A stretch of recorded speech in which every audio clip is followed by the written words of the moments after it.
Evening. It's what happens in January. It's just sort of different kinds of things happen.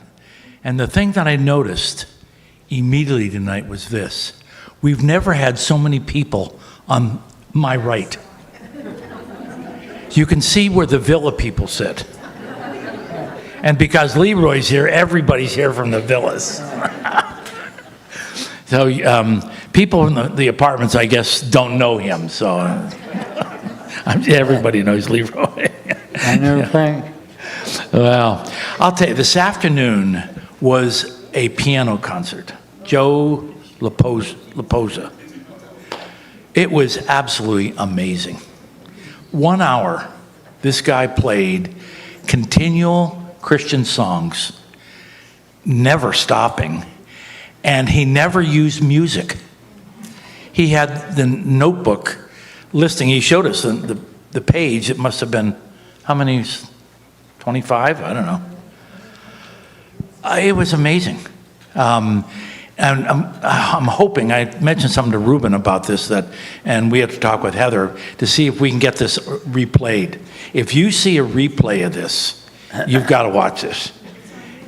Is it on YouTube already? Okay. There it is. So if you have YouTube, go to YouTube, and it's amazing. I don't want to say it's better than a church service, but it's pretty close. It's pretty close. About the same amount of people anymore as a church service. Oh, yeah? Yeah, that's right.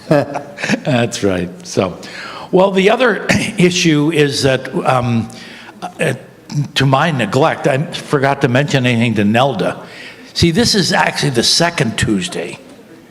Because the first Tuesday, we were originally scheduled for New Year's night, and I figured you people wouldn't be coming New Year's night. And I guess we had just gotten back, so anyways, we're second. So what we're gonna have to do is do it the Mennonite way, where we sing it a cappella, and I think we can all do that. So we're gonna start out with the... You want to ask Gladys? Gladys can play. Do you want to play, Gladys? Can you play? No. No.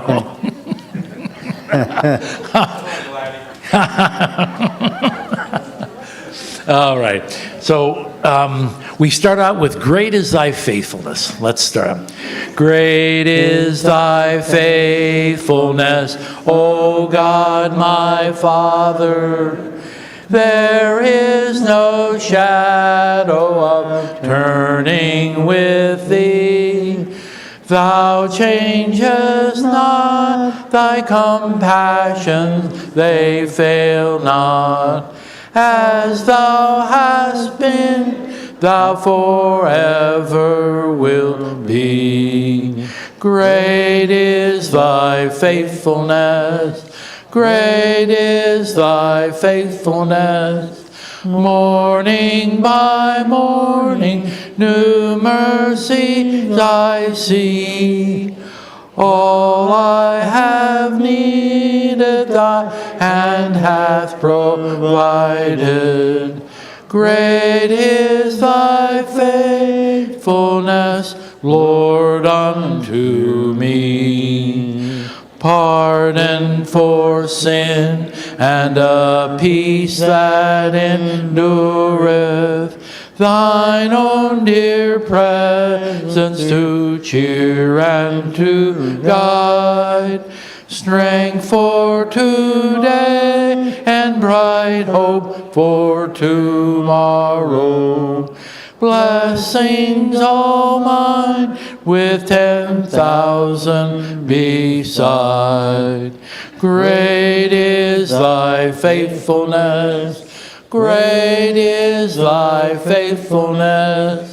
Morning by morning, new mercies I see. All I have needed, Thy hand hath provided. Great is Thy faithfulness, Lord, unto me. All right, great sing. Well, I had only heard of Leroy.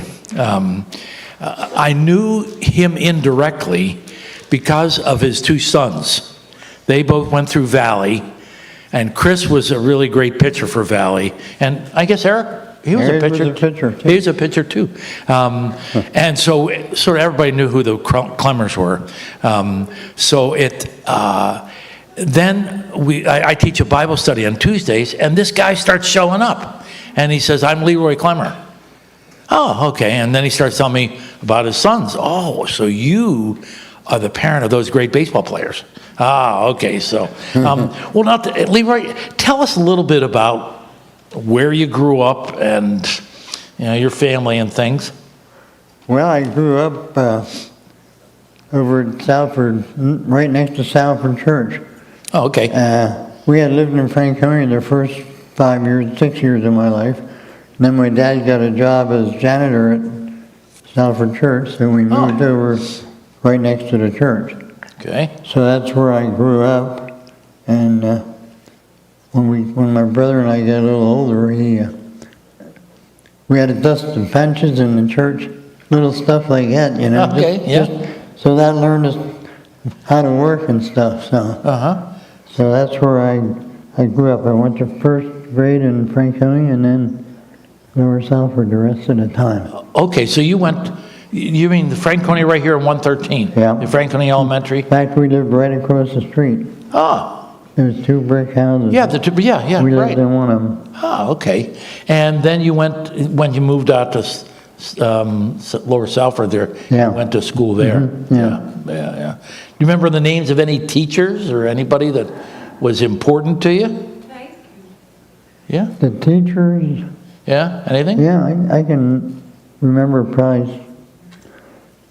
Well, I didn't have Miss Codger, but she was the first grade teacher. Okay. Then Mrs. Hughes was the second grade teacher. Miss Heckler, Mrs. Meek, the 5th grade teacher, I'm not sure. 6th grade teacher, Miss Billett. 7th grade teacher,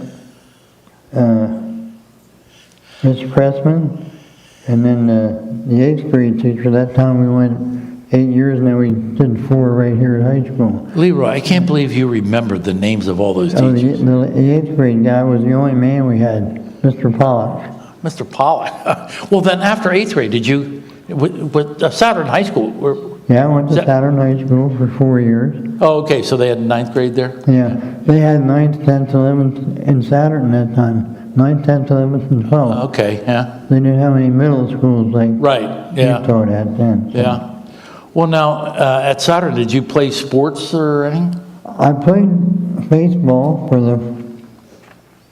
as a 9th grader, and then when Dad moved, when we got the job over there, I think a paper route became open in Harleysville, and I guess Dad needed the money, so he asked me if my brother and I would deliver the papers. So that, I felt, well, I can play baseball forever, but I can't deliver papers forever. Yeah. So anyway, my brothers and I delivered papers for about 3 or 4 years, so I never played sports then. But in the morning, we would deliver the bulletin. That time there was only about 500 or 600 houses in Harleysville. Yeah. And then in the afternoon, we would deliver the Times Herald and the North Penn Reporter and the Saturn Independent on Thursdays. I think the Reporter was 5 cents and the Northtown Times Herald was 3 cents and the Bulletin was 5 cents. Do you see what's happened now? And the Reporter, I remember when we moved here in 68, in the 70s, the Independent was really good. It had a lot of local stuff, and I loved getting to read that. And I forget how much that was, but, now it's like 3, 4, 5 pages maybe, and the Reporter's about that much, but I'm sure it's like $1, $1.50 for, it's amazing how things have changed. I was just thinking, how many of you people had jobs that basically helped support your family, like Leroy's talking about? Yeah, a few, okay. Yeah, I did a paper route too, and I did as long as my brother had it, and Well, I was born in 1939, so they were just coming out of the Depression, and nobody had any money. Yeah, And that's so right, every sure. little bit, I think that's why my dad took that job at the church. Sure. Because we could live free and just, I don't know what they paid him, but we could live in Right. the house free, so. Now, you had a brother? I had two brothers Two and brothers? two sisters. Brother Ken, he passed away in last May. Uh-huh. My brother Paul, he just turned 80 last year. And then I have a sister, Ruth Ann, and a younger sister, Thelma Jean. Everybody calls her Jeannie, except us boys, we call her Beanie. Beanie. So they're on with Jeannie, I guess. I don't know. But anyway. See, that's the important thing. The brothers harassed their sisters. Oh, we did. What was your family like? You were a tight family, or you do things together, or was it pretty? As far as vacations, I think once a year we went to Ocean City, New Jersey for one day. Yeah. We couldn't afford to stay overnight. Sure. Oh, yeah. Yeah. So, Back then, like Harleysville didn't have a pool or anything, did they?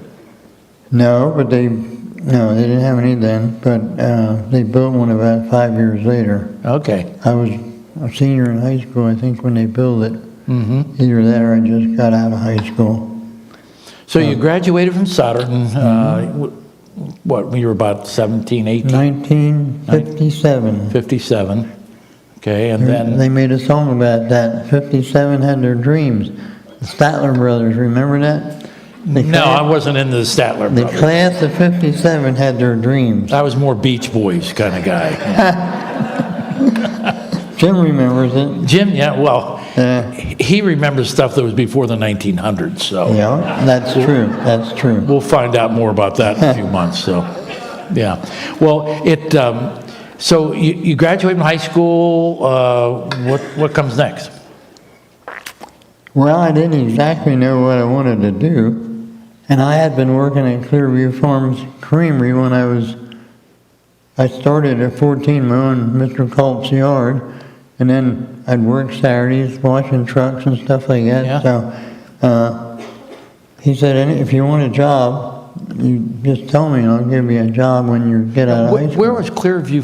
Clearview Farms was just down from where the Salford Church is, if you know where that is. Okay, yeah, uh-huh, Yeah, it was Clearview Farms, and then it was Keller's on the other side of town. Okay, And All right. Clearview was not quite as big as Keller's, but they delivered eggs and butter and cheese to Clemmer's Market, that time Ralph's Market, okay, and so all right, okay. See where it's I at. worked there, I think, 2 years.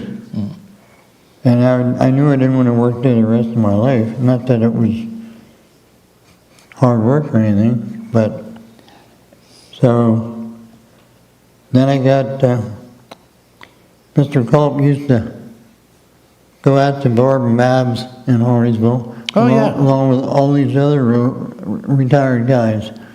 And, I don't know whether you guys know this or not, but we call old retired guys, which I now am, Romeo Club. You ever hear that? Anybody Yeah. hear that? She did. Yeah. Retired old men eating out. Retired old men eating, Romeo, okay, yeah. Yeah, Romeo. And where'd you guys eat? At Barb and Babs? Everybody ate at Barb and Babs because they were the only restaurant in town. Then? I did my at the energy station. I was gonna say, I thought Yeah. you guys were up the energy Yeah, station. yeah, we were there for You moved around there. 15, 20 years. Huh, how about that? So now who was in this group of Romeos? Well, we had 4 of them. I guess it's okay to mention their names. Yeah, it's okay. Clyde Moyer, Ray Durstein, Harold Oliver, known as Ollie. He passed away in COVID. And myself. We had 5 of us. Okay, yeah. All right, now, so you're working at Clearview Farms, and what kind of stuff were you doing? Milking cows, or? No, they didn't have cows. We used to get 60-pound butter shipped in from Minnesota. Oh, And then we would break it down and put it into the machine, and it would soften it up, and we made pound boxes of butter. Oh, okay. And stuff like that, and we packaged it. So it was all done by machine. We just had to package it and put it in boxes, put the tape on, and then it was delivered. Did you like that kind of job, or? I enjoyed it. There was another young guy that I got to know. Jim would know him, Bob Gutschall. In fact, in the winter time, that's how we practiced baseball. During after school, if we'd come to wash trucks, they weren't all back yet. It was too cold to be outside, so we would use the truck bay to pitch softball. Bob was the pitcher, and I caught. I wasn't a catcher, but I could catch him. Yeah. So that's how we really learned to play ball. In the back of a truck. No, in the garage where the trucks garage. were. That's interesting. Wow, that's very creative. Well, now, okay, so you worked there for how many years at Clearview? About 2.5. Okay, then what? Well, then one day Mr. Culp was out at Barb and Babs, and the postmaster from Harrisville, Vic Oliver, Oh, yeah. was there too. And they wanted to start home delivery. Before that, people had to go to the boxes. Right, yeah. So they wanted home delivery, and so the people put their boxes they put their mailboxes up. If you lived on the rural route or the mounted route in town, you just delivered it to their house. Okay. And they couldn't find anybody to deliver to the house because it was only 36 hours a week, and you had to work 5 days a week. So Mr. Culp said to Vic, he says, "Would you have any young fellows out there that might be interested?" And so he mentioned my name. Huh. And so Vic Oliver. Like, at that point, how many houses would you deliver? Probably 400 maybe. Okay, wow. It was Main Street, Broad Street, and some of the surrounding roads. Close enough you could walk, but... Right. So that time, what we did, we packaged the mail. Like, I'd package the mail in the morning, and we used to have them big blue boxes around town. Yeah. So then a truck would take my mail for that road at that box, so I never had to go back to the post office. Then when my mailbag got empty, I just Never knew what they were went for. there. Now you know, you learned something tonight. Amazing. Huh. Now, you must have had great legs. Yeah, I did. I didn't have to worry. I used to like to go skiing, play ball, do whatever. Yeah. I never had to get in shape. I was in shape. You were in shape. I think I estimated I did it 10 or 11 years. I estimated I probably went between 28 and 2,900 miles. That's from here to Colorado, maybe a little more. For all the years you were doing, you walked that far. Yeah. Holy cow. Now, how I did that, you want to hear how I did it? How'd you do it? I was sitting on the edge of my seat. Excuse me. I had 100-foot tape at home. So I put the tape in the driveway, and then as time went on, I counted how many steps it took for the 100 feet. And then it took me 6 months to do this, but every day I would do another street. Okay, so you like Maple Avenue would be 360 feet. Yeah? And then I did all the houses with that. It probably took me a half year to do that. But then I went home and I stepped. So that's how I got it pretty close to how many miles I walked. Oh, yeah. That was the easy way to do it back then. No. We didn't have any calculators and all that stuff then. Boy, you would have been great in my science class, let me tell you. You're a problem solver. They would know what I was talking about. Yeah. it's amazing. I think I've mentioned it before. One time, Babs and Jack Merzig were walking. They used to live over in Telford. They were walking on the trail, McAdam Trail, back past Sadie Landis's house. And Sadie, she was sitting there, and Babs said, they started talking, and Babs said to Sadie, did you grow up around here? And Sadie said, no, far away. She said, where was that? And she said, Vernfield. So I think Harleysville is pretty far from Souderton, I think. Yeah, 5 miles. 5 miles. So, okay, you're walking all these streets. I guess you get to know your people. Oh, yeah. I knew everybody by name. Yeah. And I was just thinking a couple of months ago, I believe everybody on Main Street, there's only one family that's still living when I was delivering the mail. Wow. Now, that was 1959 to 1970, 71. Whoa. So, Things change. but I was only a young kid. I was only 20 years old. Yeah. Now I'm 86. Yeah. That was a long time ago. Sure. I'll tell you, that's Now, one the of reason I took that job was because the going salary that time at Clearview Farms was $1 an hour. And one day Mr. Culp came to me and he says, Leroy, he said, you've been doing such a good job, I'm going to give you a 10% raise. Now you got $1.10. So, yeah. They really know how to anyway. keep their employees, didn't they? so then when Mr. Vic Oliver talked to me about the post office, I was $2 an hour. Whoa. Yeah, I got double my pay just like that. Wow. Shows you I government overspending again, right? Yeah, you're right. I had to work Saturdays, but Well, then I used to get done about 1 o'clock. So then I'd go out to Clearview Farms and work out there 4 or 5 hours. wow. Well, wasn't there a time when you delivered 2 times a day?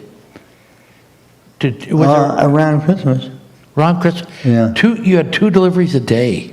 for about 2 weeks. 2 weeks? No, I didn't do the second one. They had another gentleman there. I would go out about 8 o'clock in the morning, and then he would come in and sort the mail, and then he'd go out the second time around 12:30, somewhere. Well, on a normal day of delivering mail, how long, like when would you start and about when would you finish? I started at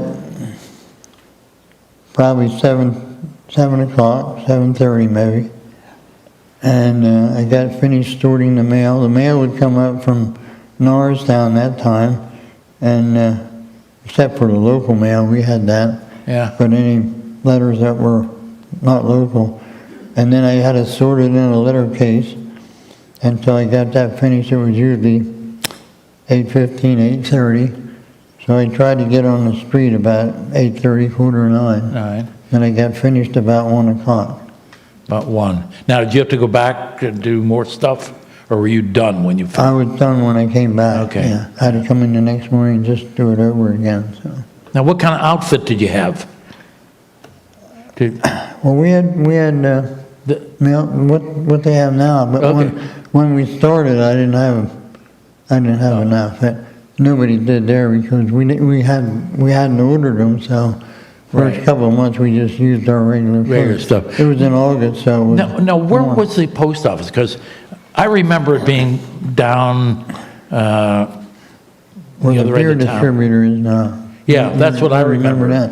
Well, it started the Harleysville Hotel, and then there was a gas station, which is a paint store now. yeah. And then there's a 3-story building. yep. We were in the lower part of that. Now it's a Mexican restaurant. Yeah, so- so now it's a Mexican So restaurant. maybe if they find some letter in there, They might. they We lost a couple. So, yeah, okay.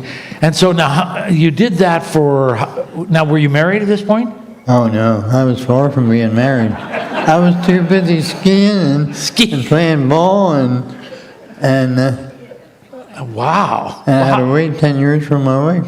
8 years for my wife to grow up. So, okay, so now you're doing this mail delivery stuff, and you're skiing and you're playing ball and stuff. Now, How did you meet Doreen? You don't have to say this. No, We can get Doreen up here and she can tell us the truth. before we do that, I want to tell you one more thing about the mail. Okay. I would leave the post office and I didn't get back for 4 hours, and you had to find some place to go to the bathroom if you had to go to the bathroom. Sure. Well, fortunately, there was 2 hairdressers about an hour apart, and so the one of them said, "We're here every day. You're welcome to come in, use our bathroom, and have a cup of coffee while you're here." Wow. So that took care of that. I didn't have to worry about that. So Leroy says, if you need to use the bathroom, just go to a hairdresser. Say you're here from Leroy. So now you want to talk about meeting my wife. Yeah, okay. Well, we were at the RNS after a football game on Friday night. I was about 26, I guess, and we used to go to all the Saturday games for years. I did, and my buddies. So we're sitting in the old RNS down there where Toyota is now. Right, yep. Peruzzi. And these 3 girls walked in, and I said, that one in the middle was a little taller than the other 2. And I said to my buddy, does anybody know any of them girls? One guy said, well, I know somebody, I think they had a date with her one time. I said, well, what's her name? They said, Doreen Oliver. And I said, the one in the middle, that walks so straight, looks like she's stuck up. She has her nose in the air. It turned out she had good posture, you know. But that was my first indication. Man, she's a good-looking girl, but... Where do you plan to sleep tonight, Leroy? She knows I'm going to talk about it. So. You want me to keep talking? I'll keep talking. So anyway, I finally we had a date. We went to Allentown to a movie, came back to Quakertown. We had stopped at a restaurant there where John's Restaurant is now, and what the name was then. And I thought we had a good time. And so I dropped her off, and I said, can I give you a call again sometime? She said, yeah. She said, you can do that. So about a week or 2 later, I called her and I said, you doing anything Saturday night? Would you like to go out somewhere? She said, I don't think so. I'm really busy. She's washing her hair, I know. So anyway, I did that. I said, I'll give you a call next week. So next week I called her. She said the same thing. Now I let it go about 2 weeks, and then I called her again. And you are a persistent guy. And she said no again. And me being a baseball guy, I said, well, 3 strikes and you're out. Forget her.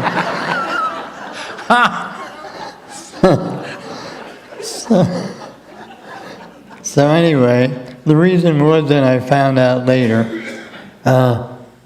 she was dating a gentleman in the service, and he was coming home over Christmas. Oh, okay. And when he left, they agreed they wouldn't date anybody until I looked at her and I said, oh, you cheated one time, didn't you?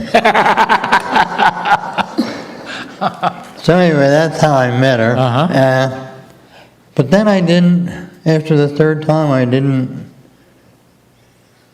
talk to her for 4 or 5 months. I would see maybe her at the bowling alley because I like to bowl too. And we talked, said hi, but that was about it. And then one day we had a tournament. One Saturday, Jim would know this. Jim played with our team. It was a Friday night, Saturday, and we're playing a team from Norristown or Philadelphia, I'm not sure. Now this is softball. Huh? Softball? Softball, yeah, this was softball. We built that field on 4th Street, so that was our field. And Twin Towns? Twin Town. Ooh, nice. We built that in 1964, Jim? 64, 65. Yeah. So we really had a good team. Yeah. But people would come, how can I play with you guys because I know you're a good team? Yeah. And we said, well, we all built the field, all 12 of us, and as long as all 12 want to play, we're playing. Yeah. You might be better than us, but that was Yeah. that's how we did together. Okay. Getting back to my wife now. Let's see, where was I? Okay. You're playing a tournament. Oh, yeah. And here I had just bought a new car. So here these three girls come up. It was Friday night.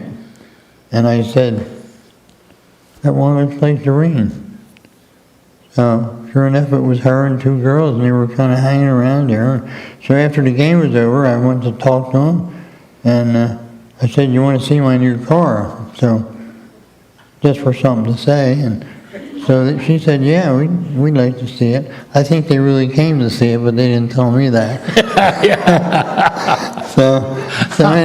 Anyway, so afterward, I talked to her for a while, and I said, well, it's nice to talk to you again. I said, would you like to go out? I still didn't know about the other guy. And she said, yeah, I'd like to go out. It's amazing what a car does, doesn't it? Yeah. And that time, we didn't have bucket seats then, They can sit a little closer. Sit a little closer, yeah. Clever, Leroy, clever. So anyway, I said, well, would you like to come and watch us play tomorrow? We're playing an afternoon game at 1 o'clock. So she said, oh, I'd like to, but she said, I promised my parents we have a family reunion over in Bedminster. Now that's the opposite way from Telford. Yeah. So, but she said, I'd like to. I said, well, maybe some other time. And then I'm out. I was playing right field that day, and I thought to myself that night when I went home, I said, she sounds like she might be interested, but you know how when you ask God you pray to God for something, it's always something that if it comes true, it's from Him. Mm-hmm. So I asked God, I said, you know how I feel about Doreen, and I'd like to date her, but she said she can't come no more. So I said, how about if I would just see her drive up 4th Street, or maybe come in for 2 minutes or 3 minutes, that would be fine. My prayer would be answered. So I'm out there in right field. We're in the second inning, I guess. And here she comes driving up the road into the field. Amazing. Wow! If a ball would have came to me, I wouldn't have even seen it.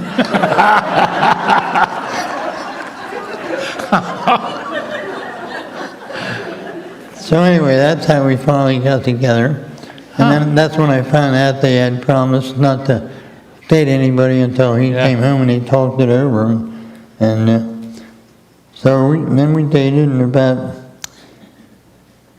I guess that was in August maybe.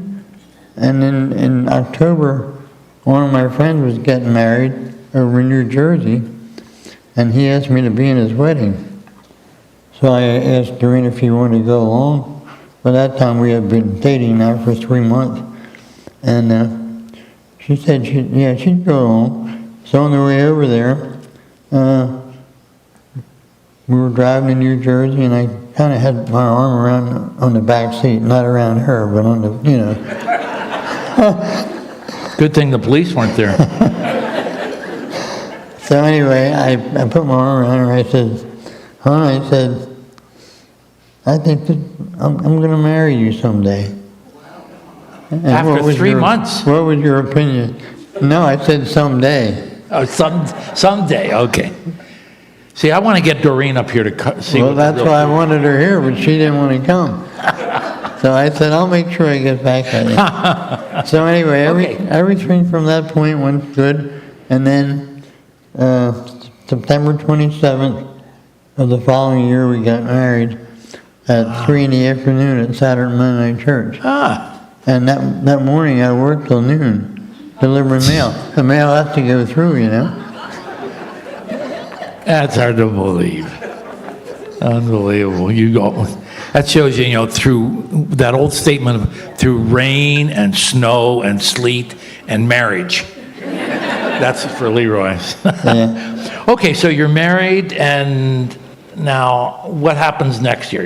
You're still working. You worked for the post office a while. Yeah, I work for the post office. So now you start to have family?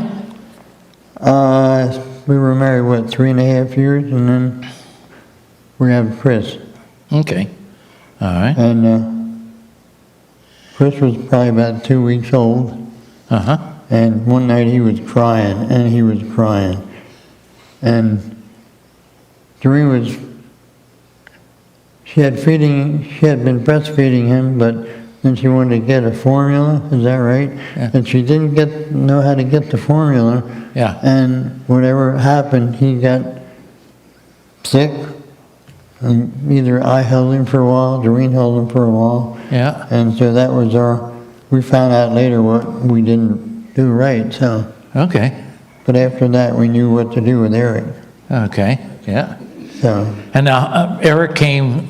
There was Eric Chris came at 2.5 years after Chris.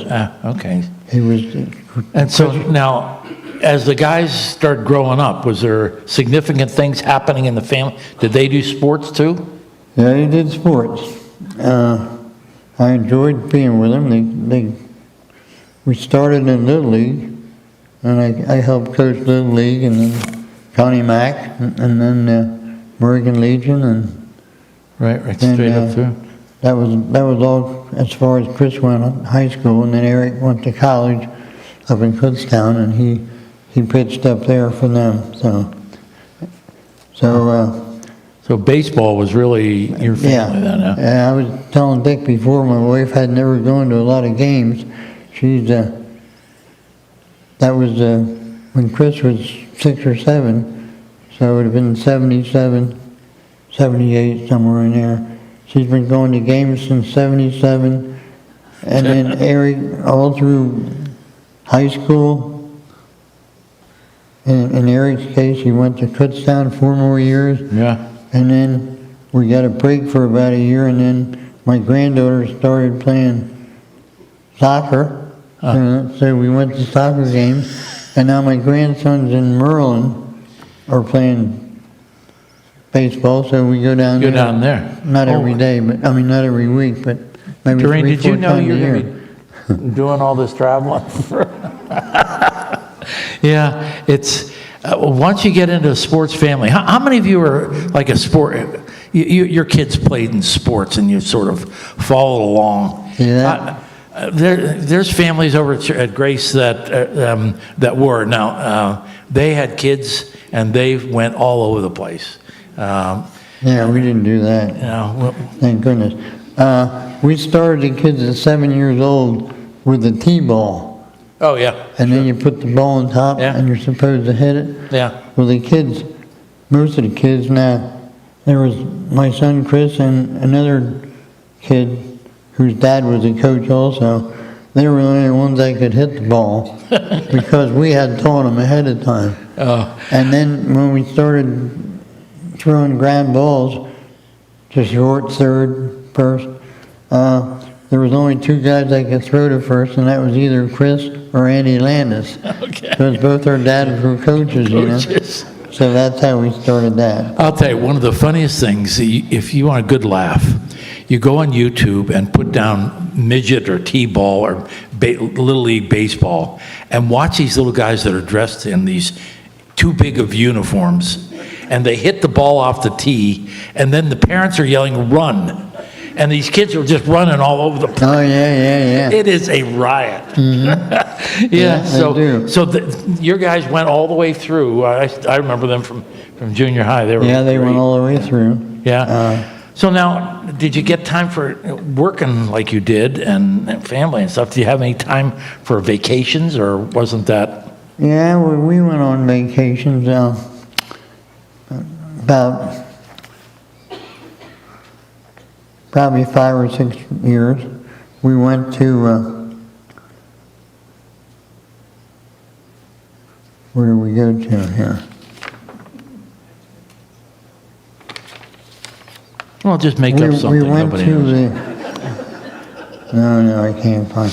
Well, I'm gonna. So we went to the Cog Railroad. We went to Niagara Falls. We went to Maine, and in the summertime we went to Myrtle Beach for about 12 years, 14 years. Oh, that's nice. I got a story to tell you about the Cog Railroad. All right.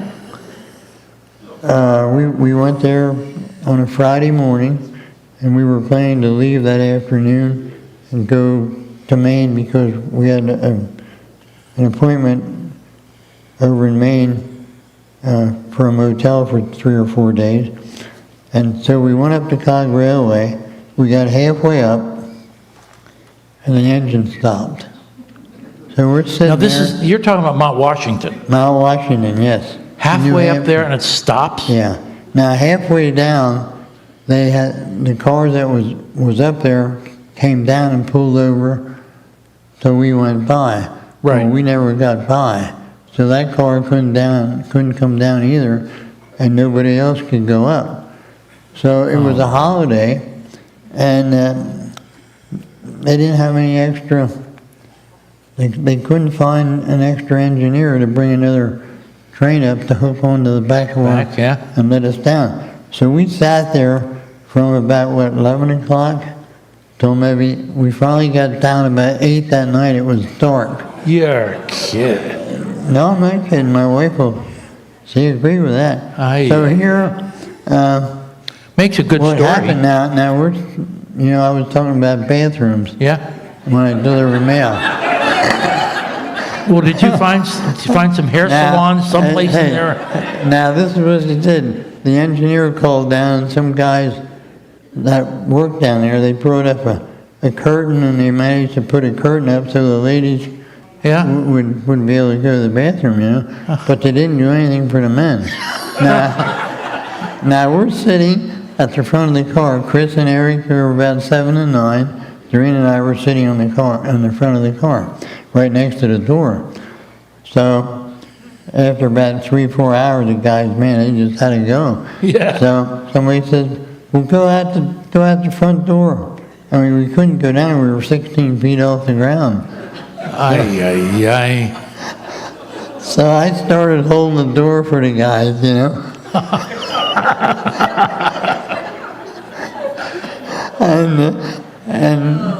that went on for a couple of hours.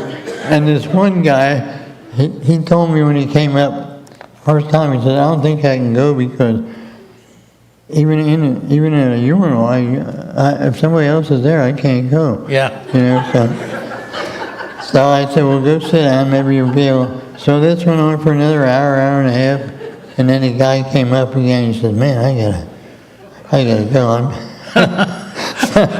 So anyway, finally, he got going, and I'll bet you're not going to forget that vacation. and then other people came up, and I said, "He's still going."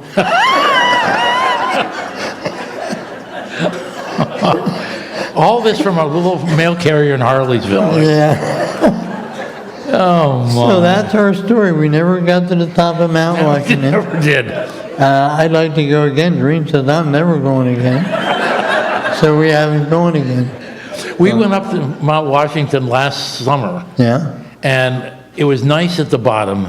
By the time we got to the top, you're in clouds. You see absolutely nothing. And so you're thinking, why did I come up? Yeah. Fortunately, ours didn't stop halfway up, so I had to go to the bathroom outside. Okay, that's good. That's good. We need to do that. Ladies Yeah, have a I little need to trouble. do that. Yeah. Okay. All right. So, you've led such a great life, and your comment about your praying about seeing Doreen fits right in with your favorite Bible verse, Proverbs 3, 5, and 6. Trust in the Lord with all your heart, and lean not on your own understanding. In all your ways acknowledge him, and he shall direct your paths. And that's exactly what God has done for your life. Yes, he has. It's, I'm sure there's just, when you look at how God has moved you from job to job, put you in the right place, and then how you've mentored your sons, it's just a great example of that verse. So, in your spiritual life, is there any place or things you like to do that really help you get closer to God or have developed in your own personal life, whether it's like Bible readings? Well, What do you think? I like to read the Bible. I try to read it every day. Some days I probably don't, and I've always liked Christian music, and I always like to pray. Yeah. So that's what. And some years ago, I read the Daily Bread for years and years and years, but there was only 2 or 3 verses you'd read, and then that was it. Well, about 8 or 10 years ago, I guess, I started, while I'm reading that, I might as well read the whole chapter. So I've been doing that ever since. Yeah. And I've been marking it down. It's amazing how many, in the New Testament, how many times that Daily Bread has talked about something in the New Testament. I think one place, I think I'm up to 14 times. Sure. Something like that. Yeah. So those are the 3 things that, and some years ago, somebody says, well, the closer you come to God, the closer God will come to you. And I thought, well, how does that, what are you talking about? And he says, well, the only way God talks to us is through the Bible. That's His Word. And so that's when I started reading the Bible more. God gave us His Word to tell us what He wants us to understand. And that's, so you base your life on the foundation of the truth, which is what you've been doing. That's been trying to do that. And one of the things is that it is very easy to just, and maybe a lot of you do, you read Daily Bread, and it's fine, but like Leroy's saying, it's just a short little thing and a little passage there, and it does get you to think, but God wants you to read more. That's sort of like an appetizer, and He's moving into the entree kinds of things of reading more of the Scriptures and saying, and answering 2 questions. You ask, what's the main idea? And the second question is, what do you want me to understand from this? And then how can I apply it to my life? When you read Scriptures in like a whole book of the Bible, 1 chapter, you'd be surprised at how God can tie one section to another. And that's what Leroy's finding out. So, okay, now let's finish up here. Is there something you've always wanted to do, but you've never either had the time or ability or whatever, never done it? Anything like that? Well, I've never been to the World Series and the Super Bowl, the Rose Parade, and I always wanted to go to Australia and New Zealand. Now, we didn't get there, we probably won't. Yeah. But since I was retired in 1969, that's 26 years ago from the post office. Yeah. And then I drove school bus for 13 and a half years with special needs kids on there. Sure. And I loved to do that too. Oh, okay. So both my jobs I really loved. Yeah. So during that time, my wife and I got to all 50 states.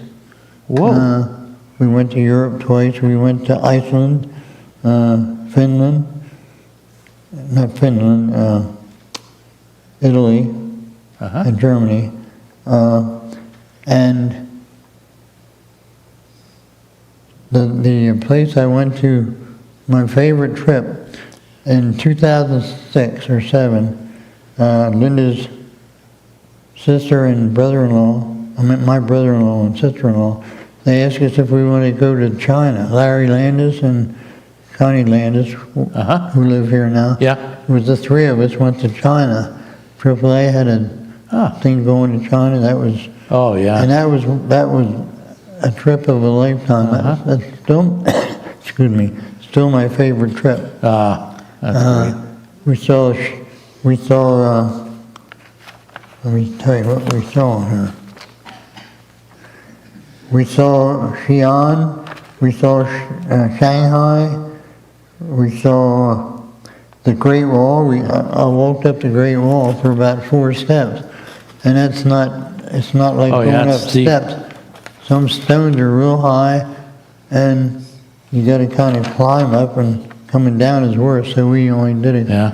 To say it, we did it. Just, Yeah. We went to China with our family to get our adopted granddaughter, and we were on the Great Wall, and Randy Moyer, my son-in-law, and we said, well, let's go up higher. So we kept climbing these weird kind of steps. We get up to the top, and there's this guy with a badge on, and I look at it, it says Orange, California. I said, oh, I'm from America. And he said, well, where are you from? I said, we're from just north of Philadelphia. He said, oh, I grew up just north of Philadelphia. I said, what town? He said, Collegeville. So here I was meeting a guy from Collegeville on the Great Wall of China. It's amazing. It's a small world we live in, that's for sure. Well, now that you've obviously we're all getting older. What would you like people to remember about you? Well,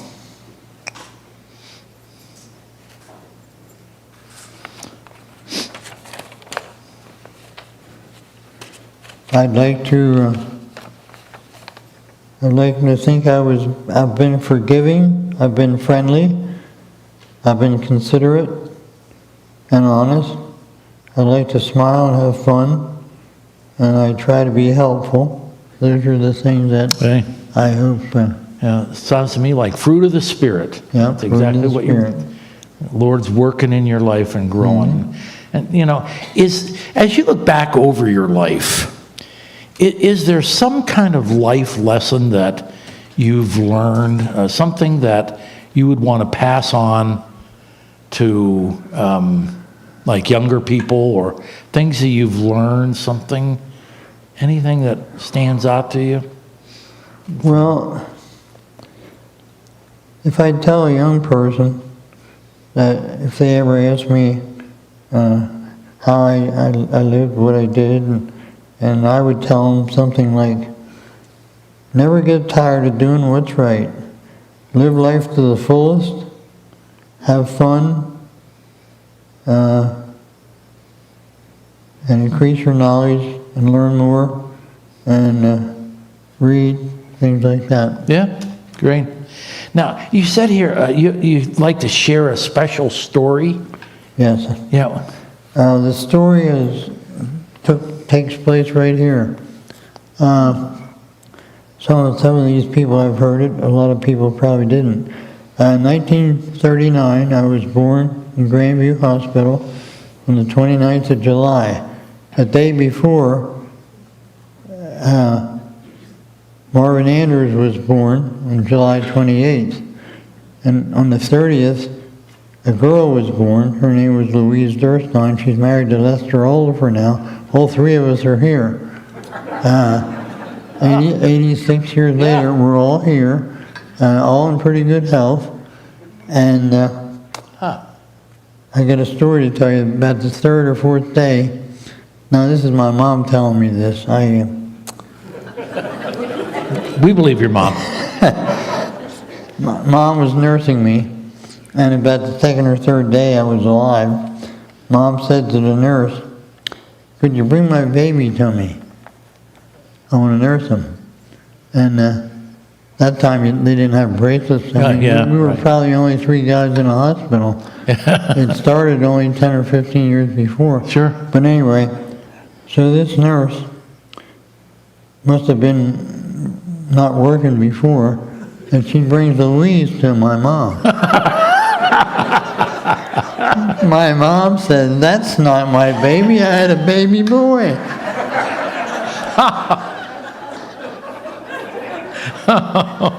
So every time now, every year we're here now, except last year when I was in the hospital so often, we have taken a picture of the three of us, and So that's my story. Marvin, Louise, and Leroy. One more thing then. The reason my name is Leroy is because my mother's cousin was Dr. Leroy Moyer. He was at the hospital then. And so she named me because her cousin brought me into the world. Okay. This has been great. There's so many stories in your life. It's just to see a man of God raise just godly guys and still have just a wonderful sense of humor, and look back and see how God has planned his life out, brought him into certain situations, and when we look back to see from the very beginning, 3 people who did you know that? Did you grow up with them at all? Marvin and Louise? Marvin and I went to school together. Okay. Louise went to Franconia. Okay. But I went to Franconia the first year. Yeah. So Louise was in my class, and so was Joanne. What a great story. Well, Joanne Kratz, and now it's Joanne Nice. She's here too. Yeah. So we may have to include her. I'll tell you. There is now 9 people living here that graduated with the class of 57 from Saturn High School.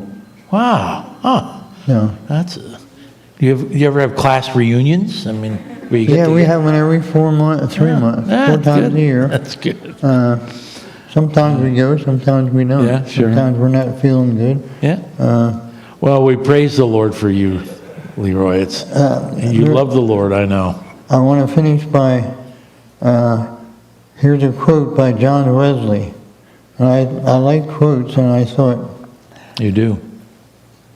He says, do all the good you can, by all the means you can, in all the ways you can, to all the people you can, for as long as you can. Yeah. I thought that was... yes. That's a good way to live. God's given you a long life, and you're still working. Still working. All right, let's finish with his favorite hymn on the back of this. This is, I think it's 32. We've interviewed 32 people on the front porch over the 3 years. And it's hardly ever we get the same song. It's amazing to me. And so when Leroy asked for this one, this is one of my favorites too. So, my hope is built on nothing less than Jesus' blood and righteousness. Let's pray. Let's sing this one.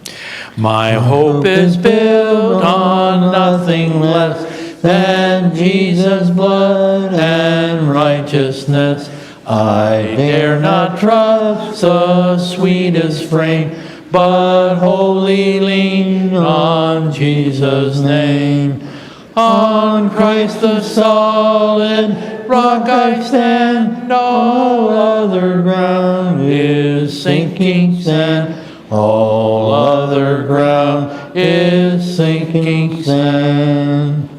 When he shall come with trumpet sound, oh, may I then in him be found. Rest in his righteousness alone, faultless to stand before the throne. On Christ the solid rock I stand, all other ground is sinking sand. All other ground is sinking sand. Leroy, thanks so much for coming on the front porch. Next month, I have no idea how this is going to work out, but it's going to be Elmer Detweiler. If you know Elmer, you know Elmer. You never can tell. So, and he's got so many stories. So that's what our plans are for next month. And in March, Marion Nice has said yes to come on the front porch. And then in April, I think we're going to be able to work and get Jim Moyer on the front porch for April. So thanks, Leroy, for talking him into it. Yeah, I talked him into it. Yeah, it's He was always my coach, and yeah. and even here, he lives down in the village where I live, but he's always 2 doors up, so he's still on top of me. Did you guys play in the same team? Yeah, oh yeah. In 1970, we won the Nationals, the Pennsylvania State Class A Championship in softball, and then the following year we came in second. Wow. Well, if you want to get autographs, Leroy will give you autographs tonight. You have to wait till April for gyms, so let's pray. Father, thanks so much for how you've guided our lives, how you've blessed us. Thank you for Leroy and Doreen and how you've guided their lives, blessed them, used them to bring glory to your name. What a joy to have friends like them. We pray that you would continue to give us wisdom and direction, that we would be people of God. In Jesus' name we pray, amen. Thanks so much for coming tonight.